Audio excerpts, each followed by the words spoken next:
Hello. Hello. Morning. My, this is a grand way to start the day. Bit different from what it used to be, I can tell you. I can remember like it was yesterday. It wasn't half so comfortable. It took a bloke a good hour to get to work. As for the view, if you can call it a view, you needn't ask when you were getting near the town. You knew without looking. Still, what could you expect with drab-looking houses and ugly factories?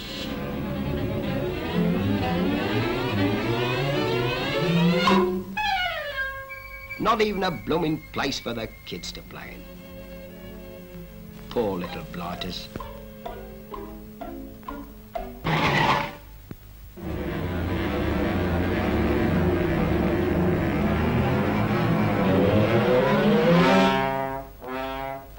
I tell you, by the time I got to work, I was all in. Well, one day I was proper fed up with it all. It seemed to me we'd made a real mess of things in our town. Still, if you can make a muck-up of things, you can put them right. Boy, that's when I had a great idea.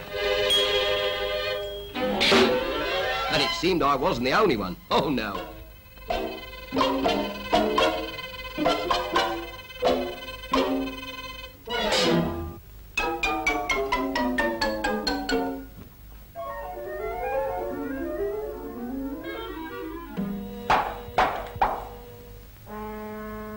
Let's start by seeing how our town looked 150 years ago. Small, compact, thriving, small population. Then the Industrial Revolution happened. Industry moved into the town. It needed workers.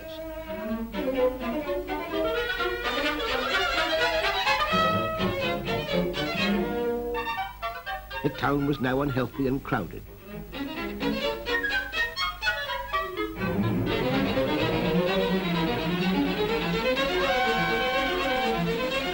But as soon as new roads and railways were built, houses followed them and the congestion remained.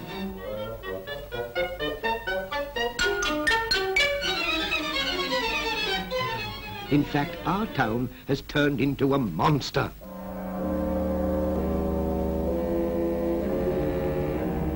The surrounding country is being eaten up bit by bit. Put a stop to it, quick. Right. Then we'll have a green belt here, in which agriculture will be safe forever and into which the town will not intrude. That doesn't solve the problem, however. We're still overcrowded. I say move out. Make a fresh start. Stop. Don't do something you'll be sorry for later. Come back and let's think it over. If we're to make room for everyone without spreading out, we must build upwards.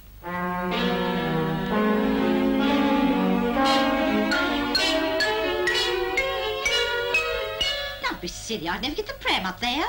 You're old, on. What about my garden? You've ruined my favourite pub, sir. All right, all right. No skyscrapers. But before we can replan the old town, we must provide for the surplus population. Here, outside the green belt, we have a favourable site. Good road and rail communications, fresh air, good water supply.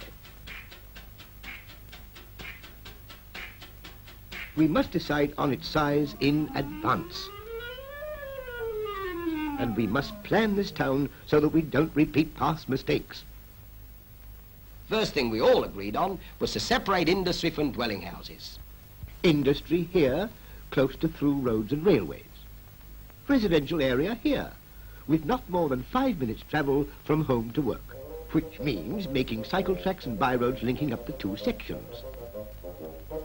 Now, let's see what we need for good working conditions. Up-to-date factories with plenty of light and air. We'll need room for expansion. And good canteens, too. What we don't want is a lot of dirty smoke. You can keep that. Oh, we can't always cut down the smoke, but we can site the factory downwind. Our town was going to be a good place to work in and a grand place to live in. with plenty of open spaces, parks, and playing fields where people could enjoy them, flower gardens.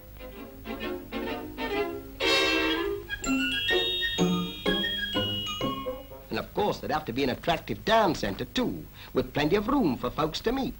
Good shops, a posh theatre, cinemas, a concert hall and a civic centre. We have to plan the residential area next.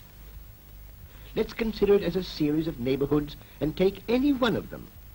Now, how shall we plan? Most important of all is the child. So we'll need pedestrian routes for the pram pusher. Nursery schools within 400 yards of every home. Primary schools within safe and easy reach. Each neighbourhood must have its own... Churches. Community centre. Shopping districts.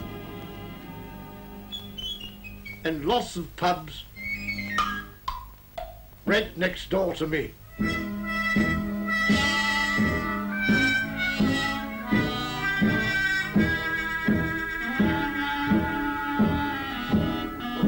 Oh, no, you don't.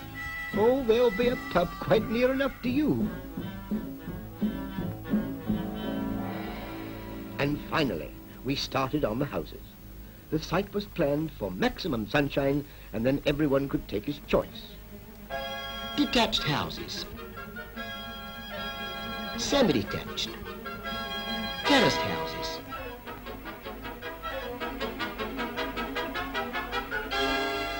flats for people who wanted them, hostels where the young folks could get together, and bungalows for the oldies. And so we moved right in.